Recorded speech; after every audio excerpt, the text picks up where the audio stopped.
કોંગ્રેસનું રાષ્ટ્રીય અધિવેશન 60 વર્ષ બાદ ગુજરાતમાં મળવા જઈ રહ્યું છે. વર્ષ 1902ની વાત કરો, વર્ષ 1907ની વાત કરો, વર્ષ 1921, 1938 અને ત્યારબાદ દેશ આઝાદ થયો ત્યારથી 1961 અને ત્યારબાદ ગુજરાતમાં કોંગ્રેસનું અધિવેશન અમદાવાદમાં મળવા જઈ રહ્યું છે. ગુજરાત કેમ? સૌથી પહેલો પ્રશ્ન મારો એ છે. 60 વર્ષ બાદ ચોક્કસ મને આનંદ છે કે એક ઐતિહાસિક વર્ષ દરમિયાન કોંગ્રેસ પાર્ટીનું અધિવેશન એ ગુજરાતમાં મળી રહ્યું છે અને લાંબા સમય પછી મળી રહ્યું છે. ઐતિહાસિક વર્ષ એ રીતે કે સરદાર વલ્લભભાઈ પટેલ, જે અમારા ગુજરાત પ્રદેશ કોંગ્રેસ સમિતિના પ્રથમ પ્રમુખ, 25 વર્ષ સુધી પ્રમુખ રહ્યા, એમની જન્મ જયંતિના 150 વર્ષ 2025માં અને ત્યારે આ અધિવેશન મળી રહ્યું છે. મહાત્મા ગાંધીજી કોંગ્રેસના રાષ્ટ્રીય અધ્યક્ષ થયા એનું આ શતાબ્દી વર્ષ છે, 100 વર્ષ થઈ રહ્યા છે અને એવા સમયે ગુજરાતમાં અધિવેશન થઈ રહ્યું છે ત્યારે ચોક્કસ એક નવી દિશા, નવી દૃષ્ટિ એ મળશે. દેશ માટેના પણ સમસ્યાઓ, એના સમાધાન માટેની વાતો અને ચર્ચાઓ થશે. આખા દેશમાંથી અમારું ક્રીમ લીડરશિપ એ અહીંયા આવશે. પ્રમુખશ્રી, વર્ષ 1921 અને 38માં ખાદી વિચાર ઉપર અધિવેશન હતું. વર્ષ 1961માં પૂર્ણ સ્વરાજ ઉપર હશે. તો જ્યારે વર્ષ 2025માં યોજાવા જઈ રહ્યું છે તો કયા એવા મુદ્દા રહેશે મહત્વનો? અમે અમારી જે થીમ અથવા મહત્ત્વનો મુદ્દો કહીએ તો ન્યાય પથની વાત કરી છે. અત્યારે આપણે જોઈએ છીએ કે બંધારણ એમ કહે છે, આર્ટિકલ 14, કે કાયદા સામે બધી જ સમાનતા, પરંતુ ભારતીય જનતા પાર્ટીની આ સરકારમાં તમે મોટા ગુનેગારને તમને ચક્કી પીસિંગ હોય, ભાજપમાં આવી જાઓ એટલે તમને પાવર મળી જાય અને પાવર સિકિંગ થઈ જાઓ. આ જે અન્યાયભરી પરિસ્થિતિ છે, કોઈ પત્રકાર પણ સત્યનિષ્ઠા અને પ્રમાણિકતાથી સત્તા સામે અવાજ ઉઠાવે તો રાષ્ટ્રદ્રોહી કરાર થઈ જાય. ત્યારે અમારી આ થીમ છે ન્યાય પથ, ન્યાયનો રસ્તો, અને એના માટે સાબરમતી એક પવિત્ર ભૂમિ છે જ્યાંથી મહાત્મા ગાંધીજીએ અંગ્રેજો સામે લડત ઉઠાવી. ગાંધી આશ્રમ, સાબરમતી આશ્રમ અને કોચરબ આશ્રમ, આ બંનેની વચ્ચે આવેલી જગ્યા અમે પસંદ કરી છે અને અહીં આગળ ન્યાય પથ માટે અમારો નિર્ધાર છે સંકલ્પ કરવાનો. એટલે ન્યાય પથ, સંકલ્પ, સમર્પણ અને સંઘર્ષ.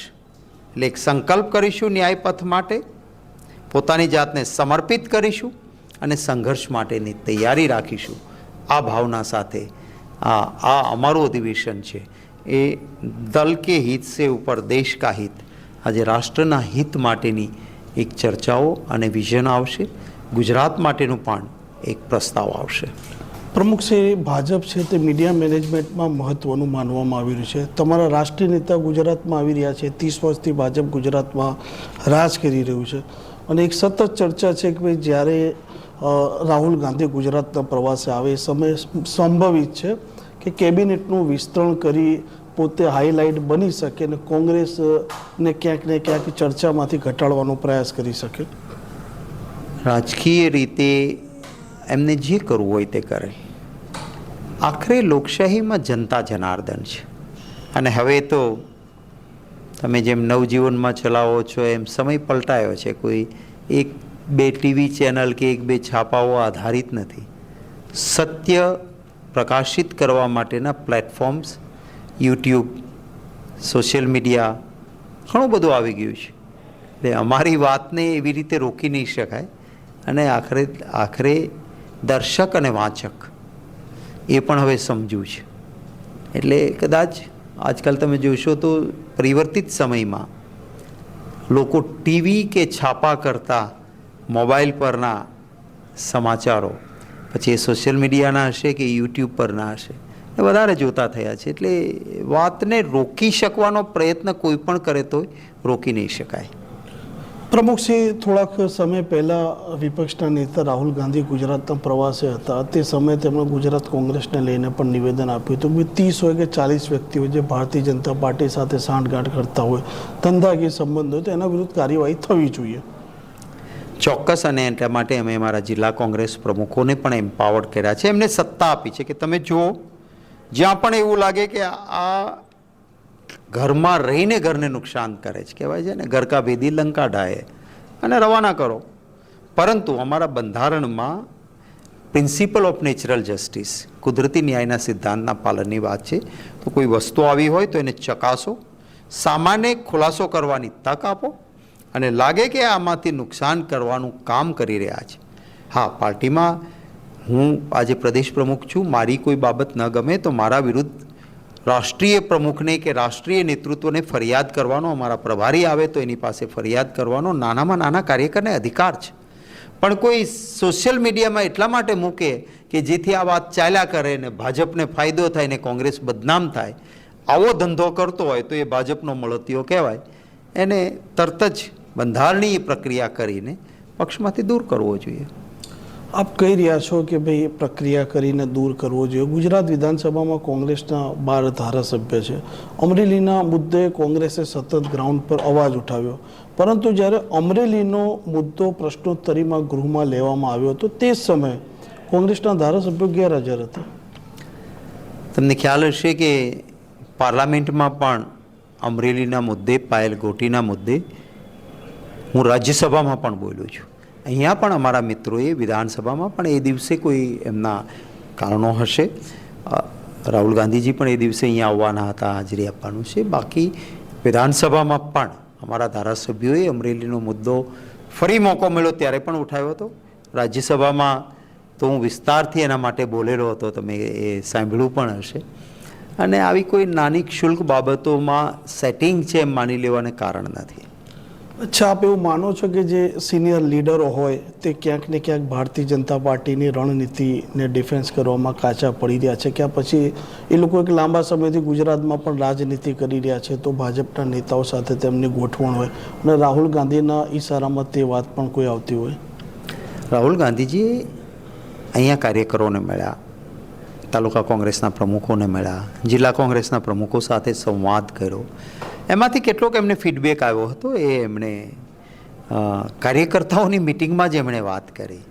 અને રાહુલ ગાંધીજી એવા નેતા છે કે જે બીજા નેતાઓથી એક અલગ પ્રતિભા છે. તમે જોયું છે, આ તમારા કદાચ કેમેરામાં કેદ થયું છે, આ પ્રદેશ કોંગ્રેસ સમિતિના પગથિયા ઉપર, નીચે પગથિયા ઉપર સેંકડો કાર્યકર્તાઓની વચ્ચે જઈને કોઈ સિક્યુરિટી વગર બેઠા, જેના ઉપર જેના પિતાને, જેમના દાદીને આતંકવાદીઓએ ઉડાડી દીધા છે, જેના ઉપર મોટા આતંકવાદીઓની થ્રેટ છે, છતાં જીવની ચિંતા કર્યા વગર કાર્યકરોની વચ્ચે જઈને બેઠા હતા.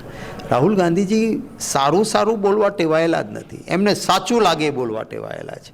અને એટલા જ માટે એમને જ્યારે જે ફીડબેક આવ્યો હતો એની કાર્યકર્તાઓની વચ્ચે વાત કરી.